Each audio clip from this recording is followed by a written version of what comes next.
Hello बच्चों, आज हम लोग 7वीं कक्षा की संस्कृत पाठ्य पुस्तक सुभाषिका का 11वां पाठ पढ़ेंगे। एकादशः पाठ, 11वां पाठ। एकादश यानी 11। पाठ का शीर्षक है व्याघ्र पथिक कथा। व्याघ्र यानी बाघ, पथिक यानी राही, रास्ते पर चलने वाले। पथ माने रास्ता होता है और पथिक यानी रास्ते पर चलने वाले राही। बाघ और पथिक की कथा, कथा यानी कहानी। उपपद विभक्ति प्रयोग। इस पाठ में उपपद और विभक्ति का प्रयोग हुआ है। इस पाठ में आगे के पृष्ठ पर कठिन कठिन शब्दों के अर्थ दिए हुए हैं। यहाँ देखिए, जैसे परितः यानी चारों ओर, तटे यानी किनारे, इस तरह से, ठीक है।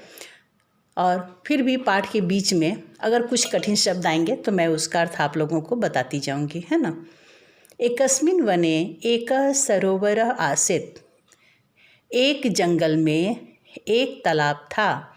यहाँ एकस्मिन् वने यानी ये दोनों क्या है, सप्तमी विभक्ति एक वचन। यहाँ एक चीज़ ध्यान दीजिएगा, जैसे वन, वने यानी सप्तमी विभक्ति एक वचन वने है ना। तो इसके आगे जो उपपद लगा है एकस्मिन्, तो ये भी क्या होगा, ये भी सप्तमी विभक्ति एक वचन ही होगा, ठीक है। तो ये भी एक वचन है सप्तमी विभक्ति का और ये भी एक वचन है सप्तमी विभक्ति का, ठीक है। तो एक जंगल में, अगर इसको देखा जाए तो इसको ऐसे पढ़ सकते हैं हम लोग, एक में जंगल में, ठीक है। लेकिन पढ़ने में कैसे पढ़ते हैं, एक के एकस्मिन् वने यानी एक जंगल में। एक सरोवर आसीत्, एक तालाब था। सरोवर परितः उन्नता वृक्षा आसन। तालाब के चारों ओर ऊंचे ऊंचे वृक्ष थे। सरोवर तटे एक वृद्ध व्याघ्र उपविष्ट आसीत्। यहाँ भी सप्तमी विभक्ति है। तालाब के किनारे एक बूढ़ा बाघ बैठा हुआ था। उपविष्ट यानी बैठा हुआ। सः अतीव चतुरः आसीत्, वह बहुत ही चतुर था। तस्य हस्ते एकः स्वर्णकङ्कणम् आसीत्, उसके हाथ में एक सोने का कंगन था। यदा कोऽपि सरोवरं प्रति गच्छति सः तं निवेदयति। यदा यानी जब, कोऽपि यानी कह जोड़ अपि, कोई भी, जब कोई भी तालाब की तरफ जाता, स तम निवेदिति, वह उससे प्रार्थना करता। कौन, बाघ। बाघ जब देखता है कि तालाब की तरफ कोई जा रहा है तो वह उससे प्रार्थना करता। क्या प्रार्थना करता, शृणु रे पथिक आगच्छ अहम एतत् स्वर्ण कंकणम दातुम इच्छामि। हे पथिक सुनो, आओ, मैं यह सोने का कंगन देना चाहता हूँ। दातुम, यहाँ पे दो शब्द हैं, देखो, एक शब्द है दामने देना, ठीक है, और इसमें तुमुन प्रत्यय लगा है। जब किसी शब्द में तुमुन प्रत्यय लग जाता है तो वो के लिए होता है। तो दातुम यानी देने के लिए, तो दातुम इच्छामि यानी देने के लिए चाहता हूँ। कोपी आगच्छा, कोई भी, अपि यानी भी, आओ, आगच्छा यानी आओ, ये आज्ञा सूचक है।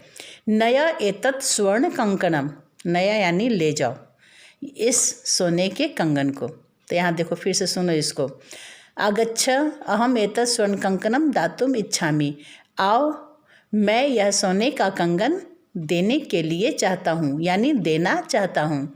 कोई भी आओ और इस सोने के कंगन को ले जाओ, नया यानी ले जाओ।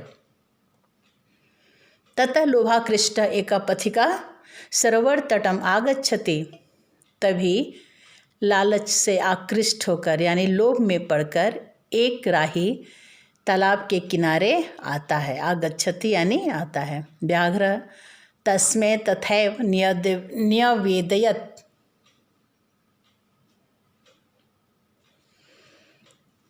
बाघ उससे भी उसी तरह से प्रार्थना करता है, निवेदन करता है। पथिका दुरात एव करौ बद्ध्वा तम नमति कथयति च। राही दूर से ही, दुरात यानी दूर से ही, दूर से, एवं यानी ही, दूर से ही, करो बद्ध्वा यानी हाथ, दोनों हाथ जोड़कर, यहाँ देखो द्विवचन है, प्रथमा विभक्ति, करो, करह, करौ, कराह, ठीक है। करह माने एक हाथ, करौ यानी दो हाथ, तो दोनों हाथ जोड़कर, बद्ध्वा यानी जोड़कर, तम नमति उसको प्रणाम करता है और कहता है, क्या कहता है, अहम कंकणम तु इच्छामि, मैं कंगन तो लेना चाहता हूँ, किंतु व्याघ्रात बिभेमि, लेकिन बाघ से डरता हूँ, यानी तुमसे डरता हूँ। कथम मारात्मके त्वयि विश्वास, तुम मारने वाले पर कैसे विश्वास करूँ। व्याघ्र विनम्रता पूर्वकम वदति, बाघ नम्र होकर बोलता है। स्वयौवन काले अहम अति दुर्वृतः आसम, अपने जवानी के समय में मैं अति यानी बहुत दुराचारी था। शतशः प्राणिनाम वधम अकर्वम, 100 प्राणियों का वध कर चुका हूँ। पाप कारणात् मम दारा शावका च मृता, मेरे पाप के कारण मेरी पत्नी और चमने और शावका यानी बच्चे, मृता यानी मर गए, पाप के कारण मेरी पत्नी और मेरे बच्चे मर गए। अधुना अहम त्यागशील दाता अस्मि, आज यानी अभी मैं त्यागशील और दाता बन गया हूँ, दाता यानी देने वाला बन गया हूँ। अहम दन्तहीनः नखहीनः पृष्ठेन कुब्जः च, अहम यानी मैं दंतहीन, दांतों से हीन हूँ, यानी बिना दांत के हो गया हूँ।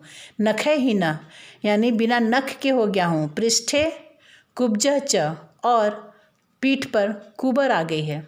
अतः स्व पापा नाम प्रायश्चितम कर्तुम इच्छामि, इसलिए अपने पापों का प्रायश्चित करना चाहता हूँ। यहाँ भी देखो तुमुन प्रत्यय लगा है। कर्तुम यानी करने के लिए चाहता हूँ, लेकिन वाक्य हम बोलेंगे तो कैसे बोलेंगे, करना चाहता हूँ। अलम चिंतया, चिंता मत करो। सरोवरे स्नात्वा गृहान एतत् कंकणम, तालाब में नहाकर इस कंगन को ग्रहण करो। स्नात्वा यानी स्नान जोड़ कत्वा, कत्वा भी क्या है, ये प्रत्यय है और कत्वा लगता है तो उसका अर्थ होता है कर, जैसे स्नात्वा तो स्नान जोड़ कत्वा यानी नहा कर, खादित्वा यानी खाकर, पठित्वा यानी पढ़कर, पठ में कत्वा प्रत्यय जोड़ने से पठित्वा बनेगा और उसका अर्थ हो जाएगा पढ़कर। खाद में कत्वा प्रत्यय जुड़ेगा तो बनेगा खादित्वा और उसका अर्थ हो जाएगा खाकर। उसी तरह स्नान में कत्वा प्रत्यय जोड़ने से बन गया स्नात्वा यानी नहाकर। इस कंगन को ग्रहण करो। पथिका अपि मनसि अचिंत्यत, एषः तु वृद्धा किंचित कर्तुम असमर्थ, मां न हनिष्यति। राही भी मन में सोचता है, अचिंत्यत यानी सोचा, मन में सोचा, यह तो बूढ़ा है, कुछ भी करने में असमर्थ है, यानी इसको कुछ भी ताकत नहीं है और ये कुछ नहीं कर पाएगा, इसलिए माम न हनिष्यति, मुझे नहीं मारेगा।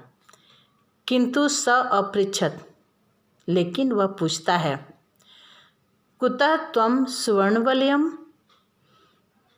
कहाँ है तुम्हारा सोने का कंगन।